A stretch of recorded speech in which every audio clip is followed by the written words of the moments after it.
Okay guys, we will inform you about what's going on in Taiwan. He's not paying so much attention, but I will keep you updated. So an earthquake, 7.5 magnitude, has hit Taiwan. At least 7 people lost their lives. The tsunami warnings are currently lifted, and the earthquake hit off Taiwan's eastern coast at 7:58 a.m. and it was felt in the capital of Taipei, as well, guys, as in southern Japan, in eastern China, and the Philippines. The Japanese Meteorological Office later has revised the magnitude to even up of 7.7 from the 7.5.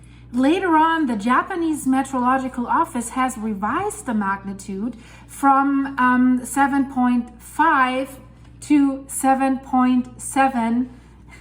I just got this for myself, a surprise egg, and it had this thing here because I found it so cute. It reminded me of my childhood. I had this one and Rudy loves it. If you're new here on this channel, this is my news team and everyone knows them. That's why he's in here. So don't be surprised. And I have 3. So Eddie's complaining. So the Japanese Meteorological Agency later revised to magnitude 7.7, so higher than 7.5.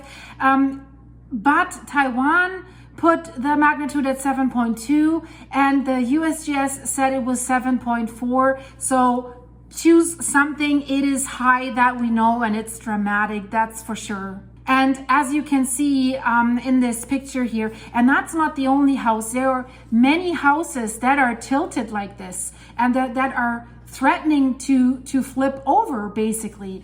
What's the latest here? So far we know that 736 people are injured, and unfortunately 7 people lost their lives.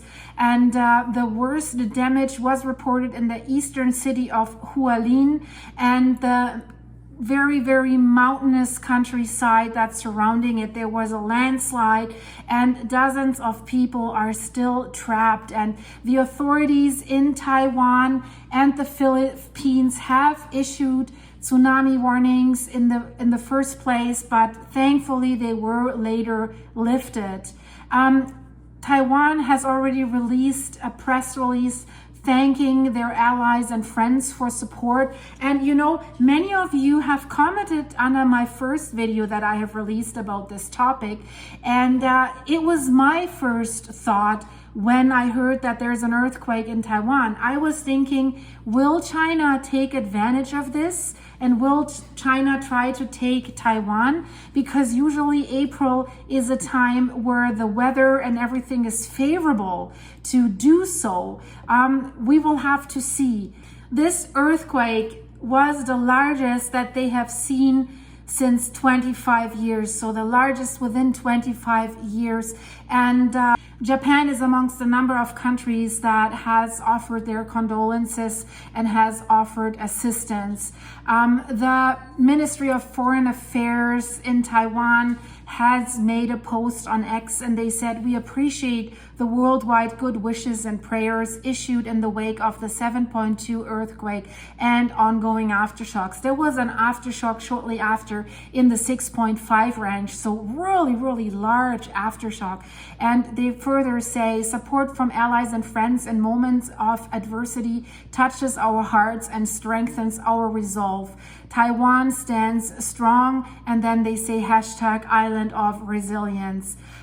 Where is this Hualien province? So you can see it here on that map, and the shaking could be felt in Taipei as well.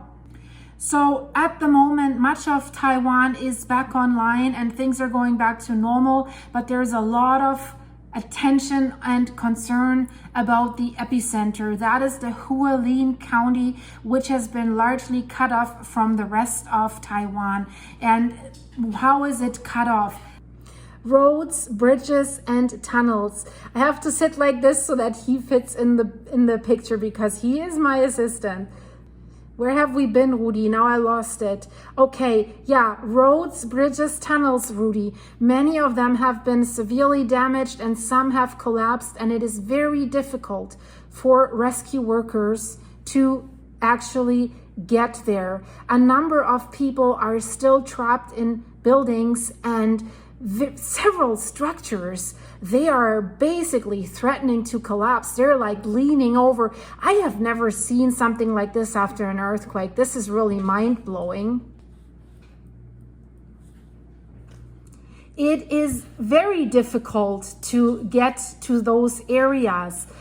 In fact, the military has been called in and to try to get aid and rescue workers to the people who need them most. And one of the biggest concerns is the fact that in this area, it has one of Taiwan's biggest military bases. So what we've been hearing now from the Ministry of National Defense is that they're taking stock of their military hardware and they're checking it for damage. There is concern that some of that hardware and apparatus has been affected. A big issue for Hualien County is also that it has happened before the long weekend. It is a big tourist center and many of the people who live there rely on tourist dollars. So that's very hurtful for them. So it means that many of those visitors that were supposed to go there can't get there right now. So, but all efforts are focused on trying to get to the people the help that they need. So what happened to the people?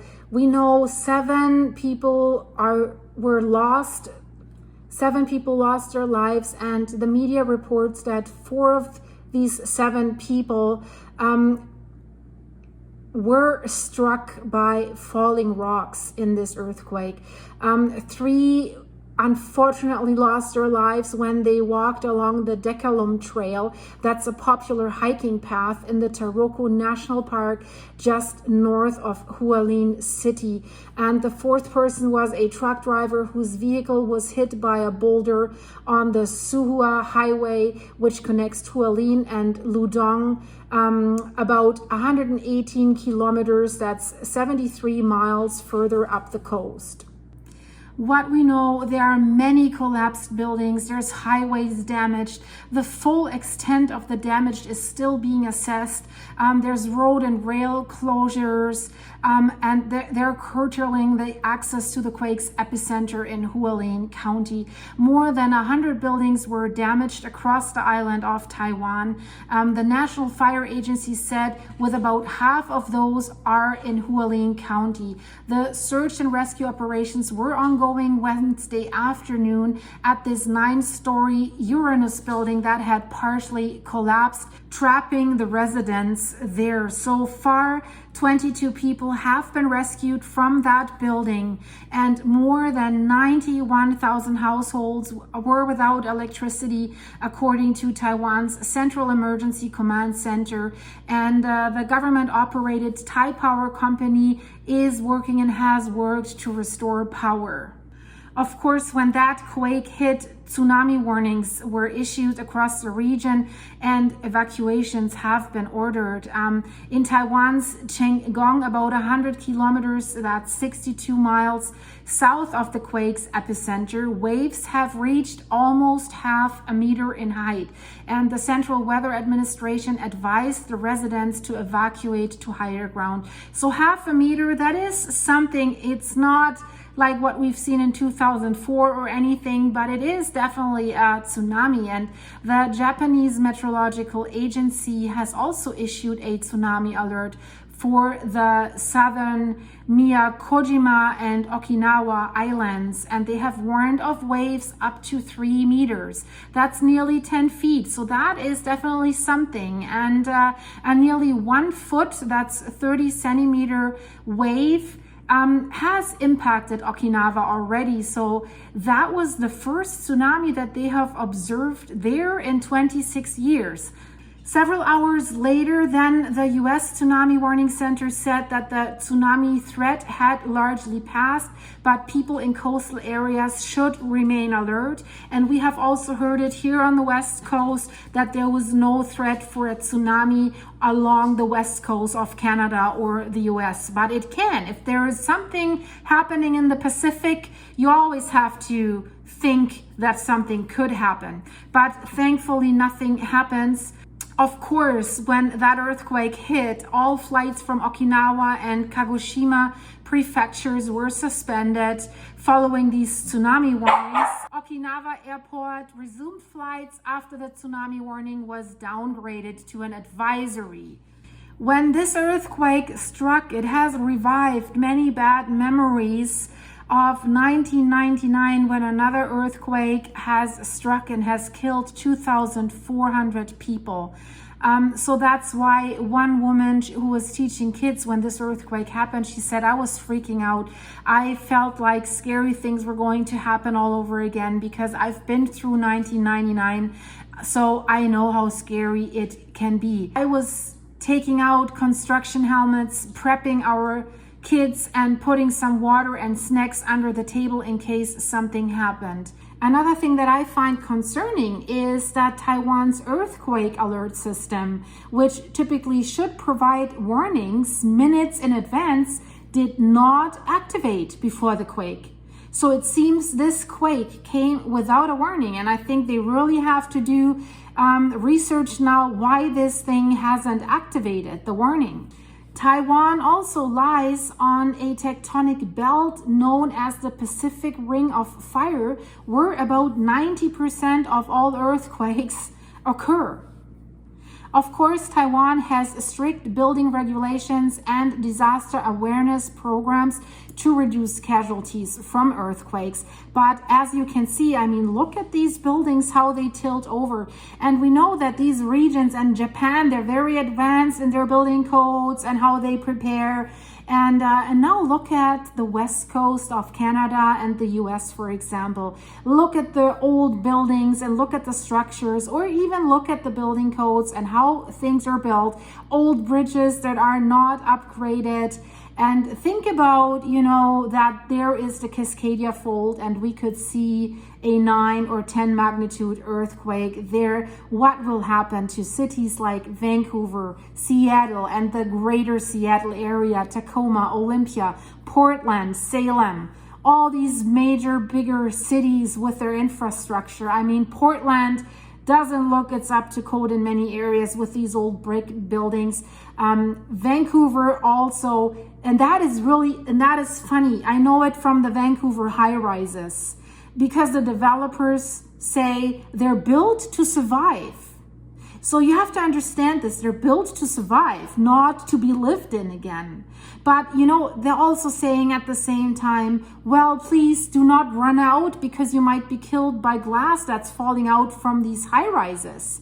But if the glass is falling out and all these new high-rise towers have condos with the glass to the floor, and you're sitting in your sofa or you're lying in your bed and the glass falls out and the tower is shaking, how can you survive that when you're falling out of the window? That is what I find. It's really, really scary. And that's why there are many, many scientists that say if the Cascadia earthquake happens in the Pacific Northwest, this is what's going to destroy the Pacific Northwest. And they're saying everything west of I-5 in the US will be doomed. And so why am I mentioning this? Because, you know, you're always like, yeah, this is happening somewhere else. And oh my God, it's happening in Japan. It's happening in Taiwan, in Chile, in Turkey. And, but you know, it could happen to us as well, or in other areas, wherever you might live, guys. I know I have quite a few viewers from New Zealand, and one viewer just told me today, well, you know, isn't it crazy that basically we know there's volcanoes, there's earthquakes, and we basically live with it, and we're like, oh, today it smells a little bit like sulfur, so what the heck, where are my chores, what do I need to do? And of course we go on with our lives, and what sense would it make to like wake up and like, oh, an earthquake of magnitude 10 could hit me today? Should I walk around in my kitchen, or should I think that what could fall on my head? Or of course, this doesn't make sense, but you know, to be prepared a little bit and inform yourself what to do if it happens. Just not run out of your house right away, or think about, how is my house built? What's on my roof? Could something slide down and hit me? Because that's what falls first, your facade, what's outside that could hit me while I run outside, right? So think about a way, what's my best escape route if you have several exit ways, because look at your roof lines. That's what I do. I know exactly where I would exit my house so that none of the roof shingles will hit me. I mean, it really depends on what's on your roof. We have cement shingles, so I really want to be careful that this doesn't hit me. If you're in a high rise in downtown Vancouver, I think many experts say that the earthquake itself, yeah, it's tragic, but what really kills people is what comes after. There might be fires and well, I don't even want to make that too drastic, guys. Let's hope and pray that not more people will be affected by this earthquakes, and let's hope that it remains quiet and that there's not larger aftershocks again. And let's hope that they find everyone that is still trapped there. And yeah, that was my update about it. I release another update shortly. I have also released an update about Iceland, what's going on there. And if you're interested in what I do, and if you want to be on the pulse with Silky, if you're new here, please subscribe. And for my regular viewers, leave this video a like. And for all of you, thank you so much for watching. And Rudy has left the stage. He's not so interested in what I talk about, but at least you have seen him. Some of you have asked about him. So yeah, guys, I'll see you very, very soon. Thank you so much, guys. Bye-bye.